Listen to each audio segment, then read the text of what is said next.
Y'all, thanks for being on here. I shared this with my email list. This will be recorded. If you want the recording, email me. I'll send it to you. It'll go in our vault as well. There's some fast and wide coaches on here, and I'm going to start another group called the Field House, which will just be a football only group, and it won't be offensive specific. Anyway, we've got 40 guys. Here's my analogy, fellas, and I'm going to introduce Coach Nally. If you're doing something from 20 or 30 years ago, then it's been improved upon. We're playing Coach Nally this year, and I'm looking at their warm-up, and I'm going, this is really cool. Some of us in this 40 people are doing the same warm-up you did 20 years ago, myself included maybe. Here's my analogy. What if you were using a telephone from 20 years ago?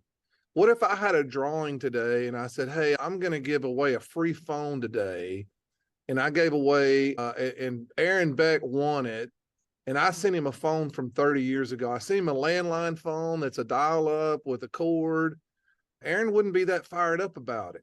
Even if I sent Aaron an iPhone 2, he'd be like, well, I want an iPhone 15. We're going to keep up with technology, but we might be doing the same warm-up. We might be doing the same weight workout. We might be doing all that stuff. So you should always be looking to improve things. And Matt Nally, let me make you the co-host on this.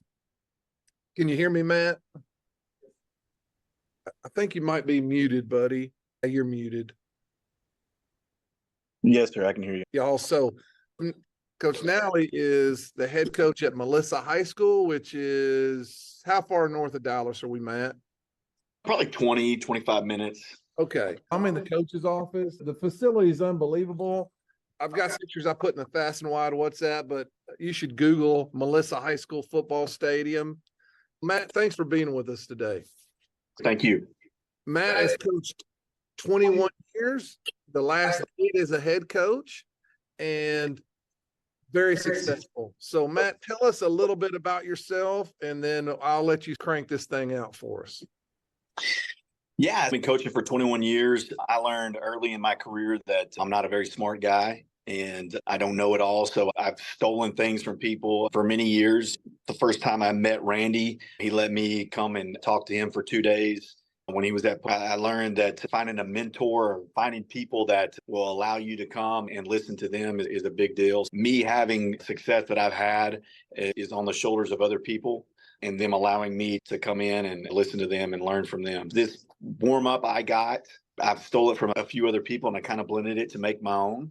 I'm 42. Like Coach Jackson said earlier today, most coaches and most kids want to get off the bus and play.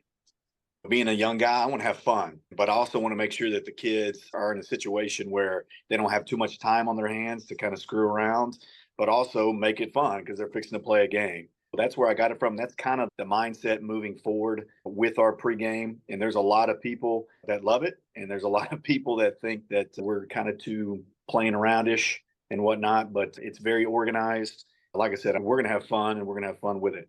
So the game should be that way and kids should be allowed to have a little fun. Okay, Matt, when did you go, hey, I think I want to change warm-up? When did warm-up becoming better enter your mind? At the end of the year, I do senior exit interviews, player interviews. I also do one-on-one coaches interviews, and we just talk about the good and the bad of the program. It's not a coach's eval or anything like that. It's just, hey, if you were me as the head coach, what would you do to change some things up? And one of my coaches said, hey, I think pregame's too long. How about, I was talking to this strength guy in Texas. How about we go talk to this strength guy in Texas? Well, I'm going to be honest with you. I was like, no, I've been doing the same thing for forever. And it's the way that I like it. I don't really think it's that big of a deal. I went and started talking to a trainer. He was a college trainer, and he was discussing some of the stuff that they did pregame wise. And I was like, you know what? I guess I'm going to go out there and try to learn something. But I did not think I was going to. I went and I talked to that guy at Texas, and he really changed my mind in the regards of pregame. So I'm just going to shut up and listen. Matt and I have already talked today. We're going to go from Friday morning, from game day morning, all the way through, right? Correct. Yes. You're a co-host, Matt. So if you want to share your screen or whatever, if you just want to talk us through it, we're going to go through 7 a.m. to whenever.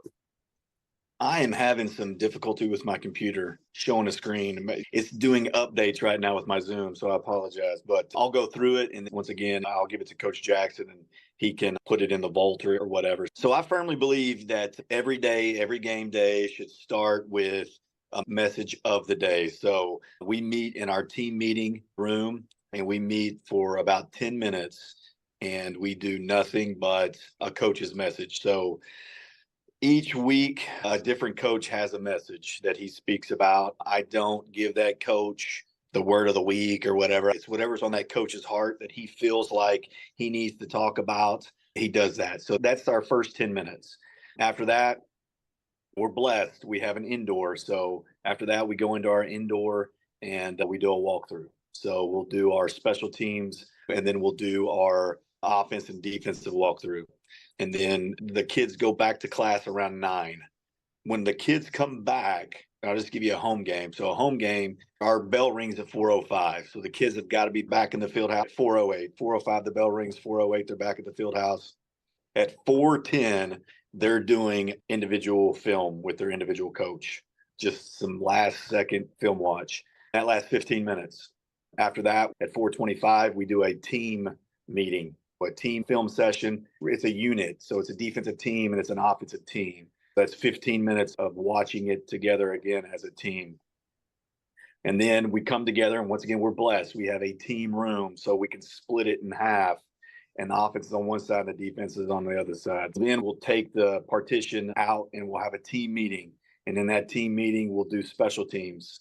Special teams call out, if there's any special teams film, things like that. And that normally lasts about 10 minutes. Texas, we're going to pray with each other, give the final things you need to look for that night. And then we send the kids to go eat. The kids eat for 20 minutes. We're blessed here at Melissa. We have people that feed our kids, super blessed. But at 5 o'clock, we have a quiet time. So from 5 to 5:20, they can't have a cell phone or anything like that. It's just a moment that they're with themselves. And I lied. It's whatever you want to do during that quiet time. It just has to be quiet.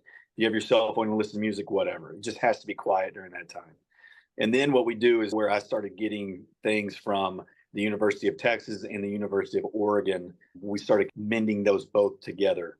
So when I went and talked to the guy from Texas, the trainer at Texas, or the strength and conditioning guy at Texas, he was like, you burn so many calories and you are doing so much in a pregame that it's like playing a half of football before the kids even go play a game.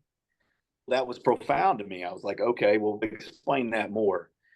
And he said, most people go out there and they stay out there too long. Most people go out there and do too much stuff during pregame, and kids are worn out. Now, kids aren't going to tell you that, but kids are worn out. We live in an era where it's an information data collecting era. So everyone's got a catapult, everyone's got a GPS device, and he's showing me data of them doing pregame old school wise and then doing pregame the way they do it now. And it opened my eyes to the energy that's being exerted by kids before the game even started. At 5 o'clock to 5:20, we do individual out in the stadium. The reason being is A, it takes away time that the kids aren't jacking around, but it gives you some time to really work on some stuff that you want to work on. And B, it really allows you to get out there, do some stretching and whatnot. You're not just sitting around chilling and doing anything. So we go out there from 5 to 5:20, and everybody has a agenda that they have to accomplish. Everyone starts with a static stretch. So it's about a 2-minute static stretch, a 3-minute dynamic stretch, and then you have 15 minutes of individual and group time. Our quarterbacks go through that static and that dynamic, and then they'll start doing some individual stuff for 5 minutes, and then the running backs will come over and they'll work on mesh for 5 minutes, and then the last 5 minutes they'll do old school pat and go with the receivers. Our offensive line, our defense, everyone's doing their own thing. It's more group, and it's whatever you want to do. I like things to be extremely organized. So I want to know what my inside backer coach is doing with my defensive line and whatnot. So I structure it that way. They did not do that at the University of Texas. It was, you guys go out there and you do whatever you want to do. I don't like when the kids go out there right when they get there and they throw the ball around. The reason I don't like that is I'm afraid a kid's going to sprain an ankle before a game. So I don't believe that. I really liked it to be a little bit more organized. So after that 20 minutes, you come back in and it's literally 20 minutes of downtime, which I really love because kids aren't going around doing stupid stuff. But our first group gets taped right when we walk in. So right when they walk in, first group gets taped, which is all your skill kids and all your kickers and holders. They get taped. And then go right back outside. Can I pause you, Matt? Yeah. I'm doing this so you can take a break too, but when y'all go out at 5 o'clock for that 20 minutes, you're not in helmets or anything, or are you? No, coach, we're just shirts and shorts. It's very lax. Probably the most rigorous is the stretching. Everything else is 50%. You're just kind of getting loose and kind of getting your mind right. But yeah, no, it is just shirts and shorts. And kids don't have to be taped to do it. Mm. Here, I'm just in synopsis. When the kid shows up, we're going to watch individual film, group film, special teams. We're going to eat and have quiet time. And it's all this stuff you're going to give me so I can put it in Google Drive. Right. And then we're going to go out from 5 for 20 minutes. And it's not so much we're warming up for the game, but it's just so they're not sitting around in the locker room. Because as we know as coaches, that's the worst. I think I would enjoy this as a coach because you're giving me something to do, right? I can go out there and be with my kids on the field and I'm not just sitting here twiddling my thumbs and if we're going to cover the first kickoff or not. My inside backer coach, I liked what he did. It was extra time to go out and he's walking kids through formations. People can say that's overkill, but it's an opportunity. I feel better as a coach that I've gotten every second I could get in to coach this kid before he's fixing to go to war. That was something else that I liked about it too, was it was like those extra little details before you got after it. But to me, it's the biggest thing about it is, I'm going to piggyback off of you, Randy, is, man, I just get bored and I just can't, as a coach, just sit around and chill. I just can't do it. I have to be doing something. And I would rather be out on the field with the kiddos doing football. But yet, yeah, I mean, I don't know if you've been to a Texas game, but they do the same exact thing now that they did 2 or 3 years ago when I got it. My OC reminded me. But that's what we do first. Then we come in and I got the rest of this stuff from Oregon. So I'm going to start talking about some crazy stuff. And I say Oregon, this is Chip Kelly, Oregon. This is not Dan Lanning, Oregon. So I was fortunate enough to talk to him. Yes, sir. All right, I'm sorry. The downtime. Let's go back to downtime.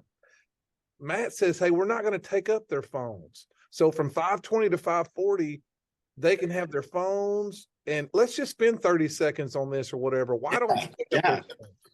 So at the beginning of the year, we talk about how dangerous the phone is and how that phone can get you in trouble using it in a bad way. So we talk about taking pictures in the locker room and we talk about videos in the locker room. And I tell them, guys, I don't care what you post on Snapchat, post on Instagram or whatever, I'm going to find out about it. But an old coach told me this because I was kind of the same situation with Randy. When the phones first came out, it was a nightmare. We used to take them up and kids would gripe and complain and parents, we'd have parent issues. But this old coach told me, he said, Coach, it's a part of their life. So you have to educate the kid what they can and cannot do with it. Don't take it from them. Okay. When you're in there and you have a moment, you allow that kid to be on the phone.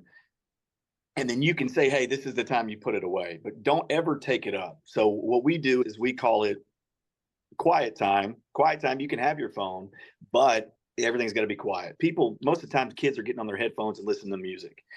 When we come back in, we call it game time. Game time, there can be no phones, and it's only 5 minutes. So we literally say you cannot have your phone on for 5 minutes. And that's right before our chaplain comes in and talks. He told me, he said, Coach, it's part of their life. And you're going to be that guy that's going to fight with a kid over a phone before a game. And that's not a battle that you want to fight. Like, just let it go. You have to live in the times. You can't live. For me personally, I think kids should show up and turn their phones in or not even bring a phone to school. But that's just not the world that we live in. So I just don't believe in it. I'm not going to have that fight. People can talk about that kid from North Shore that wouldn't give his phone up before the game in the state championship game, and he didn't play. Now, North Shore won, and I hate to be this way, but I'm just not going to fight that fight with kiddos. Back in the day when I was a kid, if somebody said they were going to take away my tips off my pickup truck, I mean, that was just a part of my life. I'm just not going to fight that fight when it comes to cell phones. And I ain't listening to the music they're listening to. So I'm going to let them listen to whatever they want to listen to. And I'm not listening to it. So downtime, they can do whatever they want to, but we don't want to hear other people's phones. But they have from 5:20 to 5:40. People get prepared for a game differently. I had a receiver that he would sit in a corner and he put his headphones on and listen to music, and he just sat in that corner. Well, my inside backer, it was like he would have his headphones on and he's pacing around everywhere. Everybody has to have their moment. It can't be the way that I would prepare myself for a game. I'm not playing the game. They're playing the game. They've got to get themselves mentally correct. I'm not going to tell them how to get ready mentally. We had quiet time at Greenville this past year from 4:15 to 4:40 or something. I love how you're going on the field and you're doing some things, and then your downtime seems more like you see it in the NFL or college, where your downtime is way closer to game time. I think this is something that I would change for sure. So after downtime, take us through the next steps.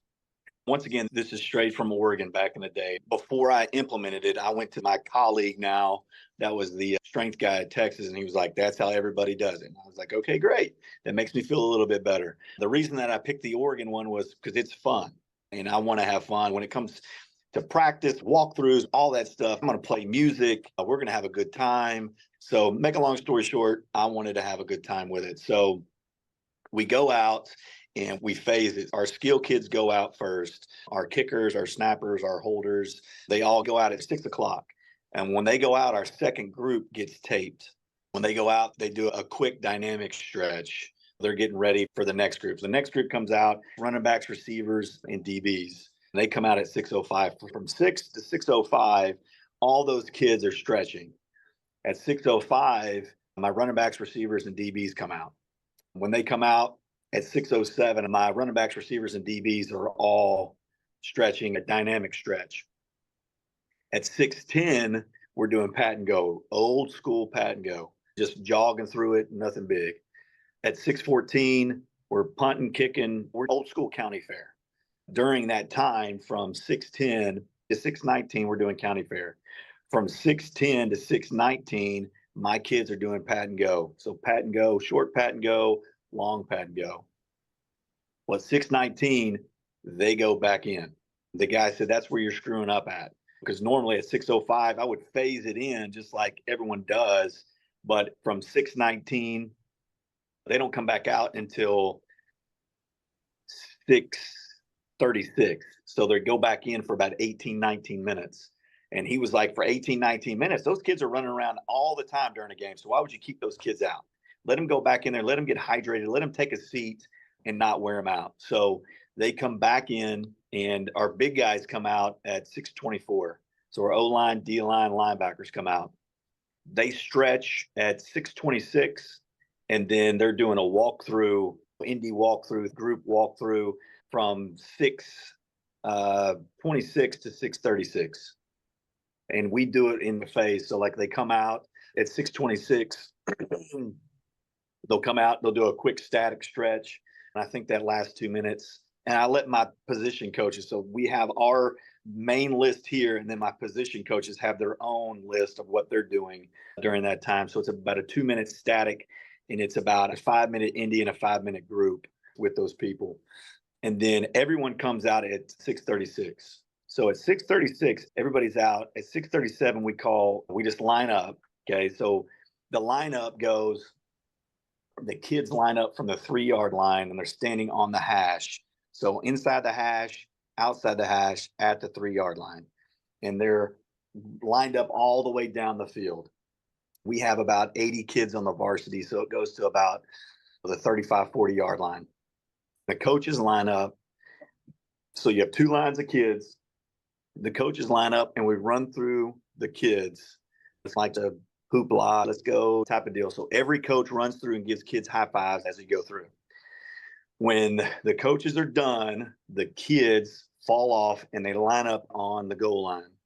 Whereas the coaches go and line up starting on the 45 in a crescent shape around the 45 facing the other team. I'm the only coach that stays with the team. They're all lined up across the goal line, and they do 5 exercises that they know. So I give a little 30-second speech, and I'll say ready, and they'll say ready, and I blow a whistle. They'll jog from the 20 back, and then they'll turn, face the home stands. They'll do karaoke for 10, flip, karaoke the other 10, jog back. They'll backpedal for 10, flip, go to the 20, jog back. They'll come back and they'll step. We just call it step and twist. I don't know the correct term for it, but you'll step and just twist, like getting a lunge and twist. You do that for 10 yards. You go to the 20 and come back. You jog to the 20 and come back straight from the University of Oregon and Chip Kelly. Matt, is it possible? Can you draw this for me? Thank you. So there's a whiteboard on here if you'd rather use a whiteboard like on the screen, or you can draw. Coach, let me try to use this whiteboard. Okay. I don't know if I can do that. I'm just going to draw it up on this board, Coach. I apologize. Okay. Stop me if you can't see this. But here's the goal line. So the kids come out and we pick the right hash. It's a 3-yard line at the right hash. I'm starting off with the lineup. The kids will come out, the big boys are out. Here comes the skill kids, and they line up all the way down on both sides. Okay. Yeah, this is perfect, Matt. So they'll line up like that. The coaches will line up here. And the coaches will go through, and like I said, we're clapping hands and all that stuff as we go. Coaches go through. I'm the first one normally, so I'll come and I'll peel off. The rest of the coaches, there's the 50-yard line. And you can Google this, Oregon warm up, whatever the case may be. There's the 50. The coaches start at the 45. And they're in a crescent. So each position coach lines up like that. Okay. So the kids peel off and they line up on the goal line. The coaches go through, the coaches break off, and the kids line up on the goal line. Okay. Now the kids are on the goal line. I am the only coach there. I'll be standing at the 5-10-yard line, give my 30-second speech, and then the kids have 5 exercises. The first one is they'll jog to the 20 and back. Thank you. They'll jog to the 20 back. So jog 20 and back. The second one, they're going to face the home stands or wherever we're playing that week. They're going to face our fans, and they're going to do karaoke. So they're going to do karaoke for 10 yards, and then they'll flip and do karaoke the other way for 10 yards, and then they'll come back. They'll jog back.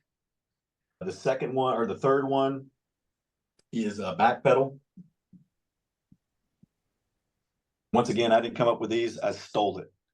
They'll hit right when they hit. They'll back pedal for 10, and then they'll flip and jog the rest of the 10, turn around and jog back. The third one, guys, I just call it lunge and twist. They'll lunge and twist for 10 yards. They'll get up, jog to the 20, and come back. And the last one is just the jog again.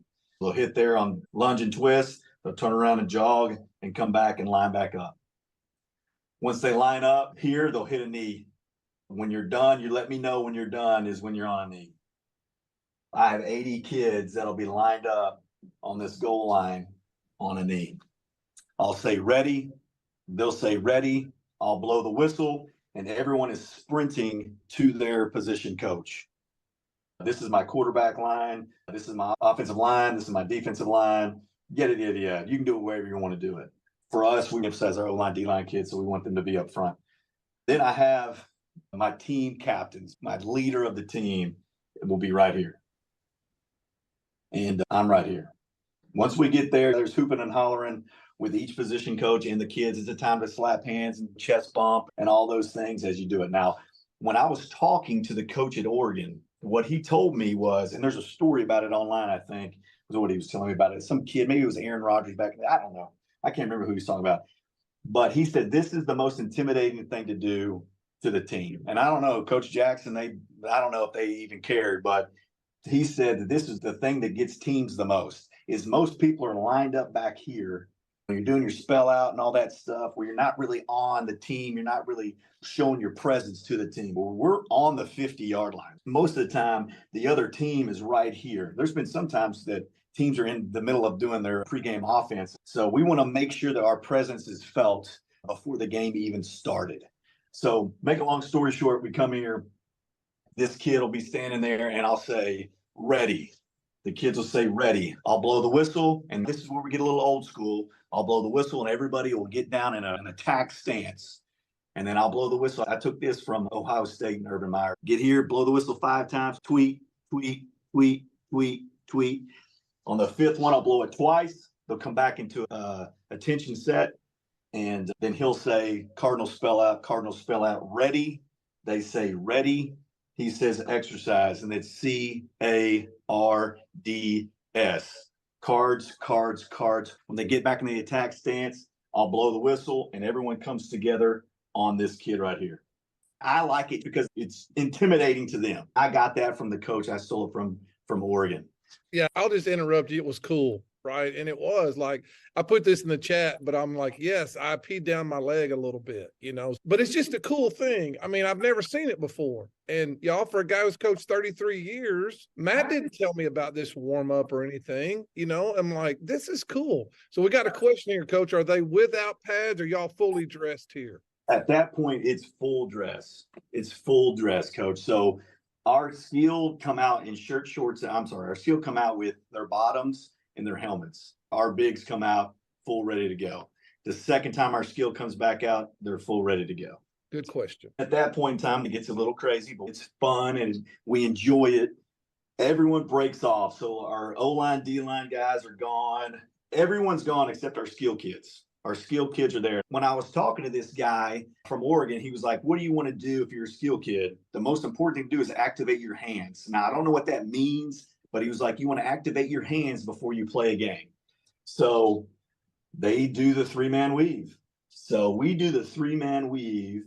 We start at the 40, and we do 3-man weave with a football all the way down to the goal line. And then everyone goes down, and then everyone comes back. And when we come back, we have a big trash can, and people are alley-ooping, people going under the legs and dunking it in that trash can. Once again, just have fun. I didn't steal that from Oregon. My coaches got involved in it, and they started doing it a few years ago. And now it's probably the biggest thing that happens in pregame is the dunking. When I saw that, Coach, when I saw 3-man weave and the dunking, that's when I said, I'm going to get Matt to speak to my guys. Like, 3-man weave and the dunking is fun. It's fun. It looks cool. The kids are having fun. And like you say, they're touching the football. I can't emphasize enough, y'all. This is cool stuff. So, yeah, the 3-man weave. Now, I'm going to interrupt you. I got a question here from David. How do you, and this might be something, Coach, we might need to address at the end, but how do you time things up for away games, meals, and quiet time and stuff? Let's handle that at the end. So after the 3-man weave, I'm going to get my list here. The 3-man weave, everyone goes to their position coach. In that situation, I really believe the kids are going to war. I stole it, guys. The guy from Oregon told me you got to do one-on-ones before the game starts. And it's got to be 100% effort, good on good. You've got to do it. Kids are fixing to go to war. You've got to make sure they're ready to go. It can't be the first time they hit somebody from Thursday. It's got to be before then. So we do one-on-ones. Our O-line, D-line does one-on-ones at that time. Everyone else is doing individual. Once again, guys, I apologize. I'll figure this out and I'll give it to Coach Jackson and you guys can see it. Sorry, Coach. I was talking to Coach Russell earlier. Maybe before y'all spring game or something, you could video this. Oh, absolutely. Heck yeah. That'd be great. If not, I'm going to sneak on to, I'll be the guy wearing sunglasses and I'll be videoing it or something. And you won't Yeah. Easy. So we line up at 6:37, 6:38. We do the dynamic warm up, and that's the kids doing those 5 exercises. We call it the U when the coaches are in that crescent situation. We call it the U. That's at 6:41. At 6:42, we do the 3-man weave. That takes 2 minutes. So 6:44, we go to position coaches and one-on-ones. From 6:44 to 6:50, they're doing one-on-ones. One-on-one pass rush, one-on-one down blocks, one-on-one, all those things that you could possibly think of that a D-line, O-lineman has to do. That's what we're doing at that time, and it's full speed, get after it. From 6:47 to 6:50, we do ROAs. The way that we do ROAs, you can do it in many ways you want to, but we have 2 Qs and we have receiver. We only stay on one side. We don't go back and forth. We just stay on one side and throw it towards the 50. So we do ROAs, and then this is something that I just firmly believe in, and a lot of people don't do it. And I'm from East Texas, and a coach from East Texas told me this a long time ago, but we do team. So we do team defense first, and we run their plays against us. I mean, we do it for 5 minutes. We use something called the coach pad that is just amazing. You don't have to do a card anymore, nothing like that.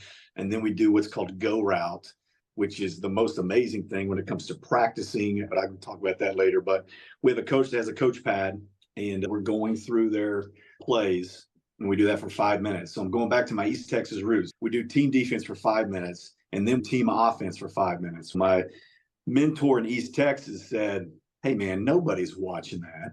They're going to watch your defense, how you're lining up. So run your plays, your scripted plays, run them.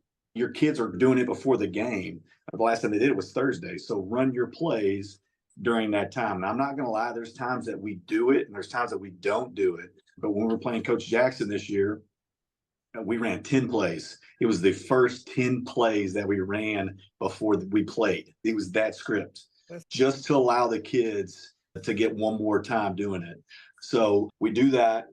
And then after that, we kick 2 PATs and we have 2 field goals. We don't get off the field. This is a 7:30 game. We don't get off the field until 7:10.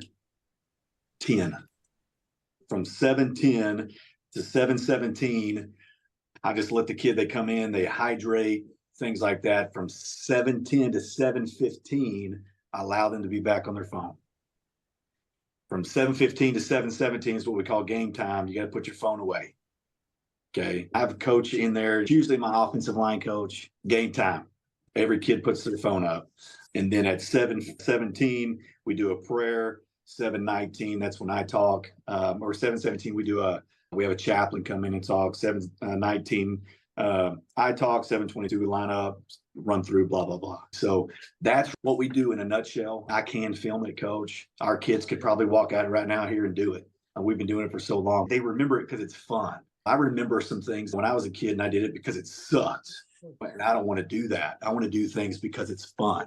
That's a big deal for me. That fun piece of it. That's something I think is priceless. And I think we take that for granted sometimes. But once again, it goes back and it takes load off of kids. It's not a phase like we used to phase it in where it was a full hour and 10 minutes, the kids on the field. It's more of a 3-phase type of deal. It takes load off of the kids. That's the biggest deal. Not just the load off the kids, but it takes that extra mileage before the game starts off the kiddos. But once again, you can't beat having fun. Everyone asks me after we play them, can you tell me about that warm-up? Everyone asks me, can you tell me about that warm-up? Once again, like I said, I didn't come up with it. We did blend a couple things together. You always want to be on the cutting edge. So with that being said, that's it in a nutshell, and I will give it to Coach Jackson. Anything I can do to help you guys out, please let me know. He's in there talking to our superintendent. Hey there, Mr. Murphy, how's it going? That's our superintendent of schools, Mr. Murphy. I've known Randy for a long time, and Randy's helped me out so much. And if I can help you guys out, please let me know. But yeah, what's those questions, Randy? I'm sorry. We had one question, y'all, and I'm going to open it up to anybody, y'all. But the first question is, when you're on the road, how do you tweak all this stuff? Well, the first thing I do is whoever we're playing, I've been fortunate that the guys have been pretty awesome, but whoever I'm playing, I ask them, what is the walk from the locker room to the field. That's the first thing that I do. Is like we played China Spring this year.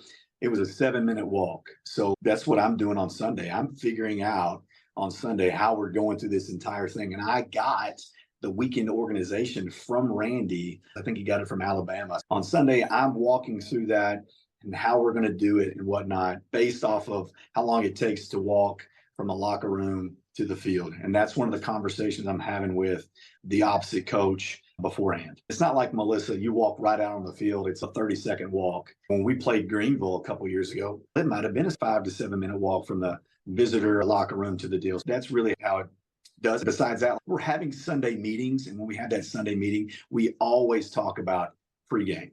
Guys, it's a 5-minute walk, whatever the case may be. I'm trying to get people's input too, but the whole structure of it usually stays the same. So at home, kids are getting there at 4:08.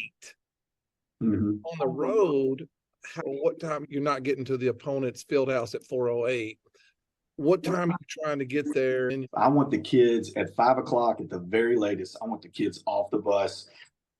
I tell them this: 5 o'clock, they're taking a piss or they're taking a dump. That's what I want. And I'm sorry, guys, for being so East Texas there, but at 5 o'clock, those kids are peeing and dumping because at 5:20, they're on the field. So I want to get there, Coach. You know how it is. You want to get there earlier than later, but 4:45 is where I kind of judge it, between 4:45, but 5 o'clock is the deadline. okay, so on the road, and David, if you're still on here, you jump in. But on the road, you're not really worried as much about individual teams, but the Oregon 6 o'clock and all that stuff's never changing. Of course, are y'all doing downtime on the road? Yeah, Coach, nothing changes. Everything stays exactly the same. So if I'm on the road, I'm still bringing the kids in. We're still watching indie film. We're still watching unit film. We're still doing special teams film. We do all those things. Everything stays exactly the same. I'm fortunate enough that my admin lets me do pretty much whatever. You're doing that at home? You're doing that at home and then getting on the bus? Yeah. Yes, sir. Okay, that's where I was confused, because if you're Yes, getting at 5 o'clock, then I know. No. Yeah, no, Coach, it's at the Okay. house. So basically, when you get on the road, the Oregon stuff is what you're starting with, that stuff when you get to the stadium. Is that Right. Is that fair? Okay. I don't know if you noticed, but Baylor used to do it. Oregon they go out there and they're lifting weights and stuff like that. And I know there's some people that still do that. And I've never done it. And the reason I've never done it is because I was talking to this guy from Oregon and they had stopped doing it because they didn't really see the benefit of doing those things and playing a football game. They were talking about warming the body up. And they were like, well, let's do football to warm the body up. Let's not lift a weight or whatever the case to warm the body up. So I've never done that, but that's kind of where it started out, doing weights and stuff like that. And then it just kind of turned into, hey, let's do football and not weights. Dr. Gilbert put a question in the chat. If you're not listening to Success Hotline, we can't be friends, but where can you find, you mentioned some of this, you could Google it, or can you find any of this on YouTube? Yeah, Coach, when he told me about it the first time, I was like, man, I have no idea what you're talking about, you know? So I went to YouTube and I put in Oregon pregame. And there's a couple video clips of it. Because I had written down what he had said and he had described it to me, I knew what they were doing and I knew where the holes were and where the fill-ins were. But yeah, Oregon YouTube, Oregon warm-up or pregame, I can't remember exactly what it was, but yes. Anybody with a question for Matt?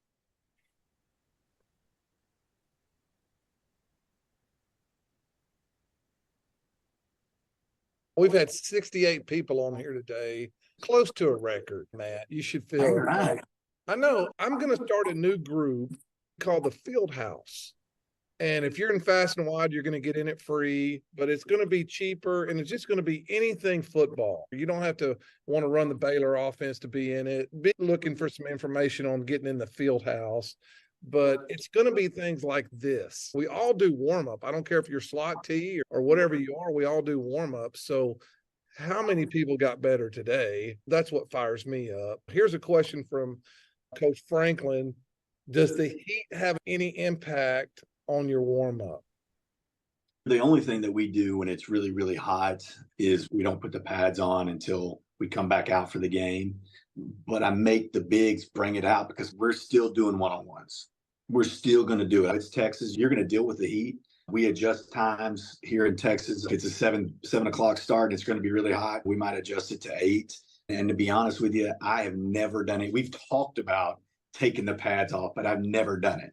I have this coach in my head saying, hey man, like sometimes the last time people have hit it since Wednesday. And I'm like, I'm not going to be the first time a kid hits somebody. It's been 48 hours. So we're going to do that one-on-one getting after it deal. And people need to realize too, like, and I can't really do it justice. Maybe Coach Jackson can help me out, but this isn't full speed. Like, it is not full speed until you get into team. And the team, people are kind of flying around, but we do it against scouts. So you can kind of put your pads on somebody. But one-on-ones, it's pad on pad. To make a long story short, I probably sound like a dictator or whatever the case may be, but I don't really care. Golly, that sounds bad that I said that, but. Hey, can I put your email in the chat? Yeah. So y'all, this is going to be Matt's email. If you have other questions, we're not about to leave, but I know how it is. Like, people are going to want to contact you. Let me look at some other questions. Yes, guys, if you get in the field house, this is going to be on a video vault.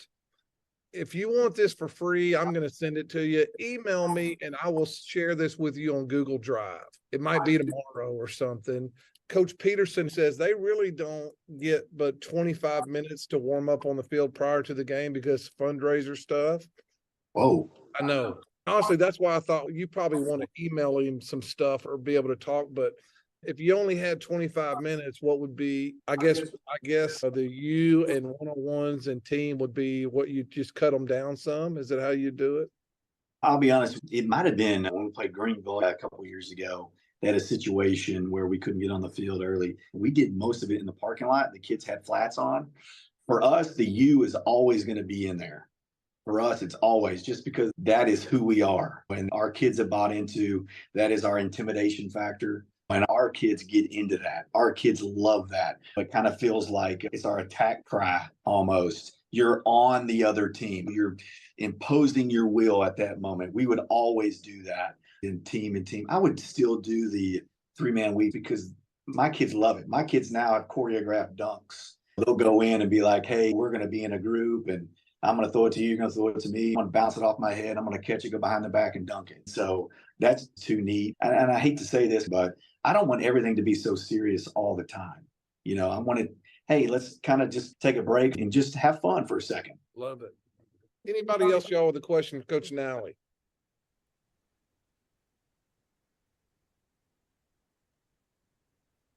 Man, I just can't thank you enough. I'm excited about this new group called the Fieldhouse because we can talk about all this kind of stuff and it doesn't have to be art brows, wide splits stuff. Guys, I'll be emailing you stuff about how to get in the field house, and we're going to talk about things, all things football.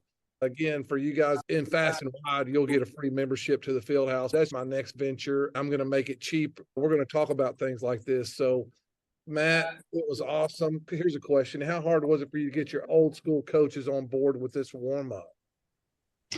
I'm going to go back to my East Texas. I'm the head football coach. They can kiss my ass. They're going to do it. You know what I'm saying? I hate to be that way, but you know, I mean, it's once again, you talk about these guys and you talk about 1985 and whatnot, like guys, kids have changed. The game has changed. Guys, I run this offense. It's changed. I was talking to Randy about this beforehand. When I learned it, I was like, you've got to be kidding me. This is it. But it's evolved. You have to evolve with the time. And it's with everything that we do with the weight room, warm-ups, practice, the whole thing, you have to be able to evolve. So when I have these conversations with them, I'm like, guys, look, here's the data. The data states that the old ways of doing it is putting a kid playing 6 quarters and not 4. We don't want to do that. Obviously, we're going to put our kids in a situation where they're going to expend some energy and some calories before the game starts. But here's the scientific data. And a lot of people don't want to listen to scientific data, which is fine too. But for me, I'm a science teacher. So that's a big deal for me, is the science piece of it. But once again, like, hey, this is how we're going to do it. Coach, I'm not going to lie to you, Coach Jackson. I have coaches every year that say, man, that's awesome. And then I have coaches every year say, that's the dumbest thing I've ever seen. But at the end of the day, For me, it's fun. 99% of the coaches I have on staff, it's fun for them. And I say most of the coaches are like you, Coach Jackson, that come to me afterwards and are like, that's the coolest thing I've ever seen. How, can you speak to me about that? It's normally the guys that are a little bit older or guys that just want to take a jab at me, Coach, so that say anything negative about it. But for me, the data doesn't lie. When you have these guys who are way smarter than me come in and say, hey, this is what is best for kids, and this is what's going to help them perform better. We do things with nutrition before the games too. That's a different story for a different day. I'm going to listen to people who are way smarter than me. I don't even know where to put a comma at in some sentences. So why would I not listen to these other people who are just smarter than me? Like I can draw up a trap and corner and things like that, but I don't know anything about how kids and coach. How the best.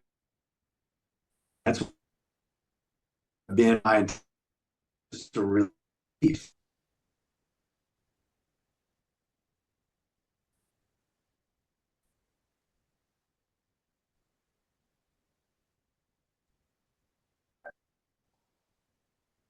I've had good internet signal, so I'm hoping it's okay.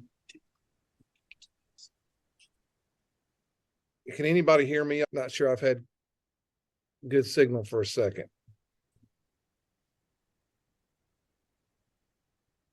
If you can hear me. Okay. You're back now. Thank you for you guys who Coach Nally got kicked out and he's coming back on. But I'm a big Pete Carroll guy. And if you haven't read Win Forever, you're missing out.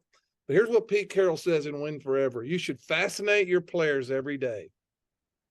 You should fascinate them. This warm-up is fascinating, right? And everything you do, you should want to do better than it's ever been done before. So this warm-up is better than I've been doing it. This warm-up would fascinate players, and it's better than most warm-ups I've ever seen. That's, again, you're probably not on this Zoom if you're not a growth mindset person. Matt, this has been awesome. Matt is going to get me this stuff on paper, and I'm going to put it in our Google Drive, but I'll also email it to you if you want it. And if you want the video, email me. If the field house, there's going to be stuff like this every week. Matt, we appreciate you. Matt's email is in here, and email him if you have any other questions. Contact me if you want to learn how to get in the field house. You'll be getting an email, but we all got better today, Matt, and we appreciate you, my friend. All right. Appreciate you guys. Y'all, we got guys like Rick Jones on here with 9 state titles. Just got better on warm up, Aaron Beck. We got a bunch of guys I'm looking at on this Zoom with state titles. And Matt, you got us all better today. So thanks so much. You guys have a great rest of your day, and I'll see you on the next Zoom.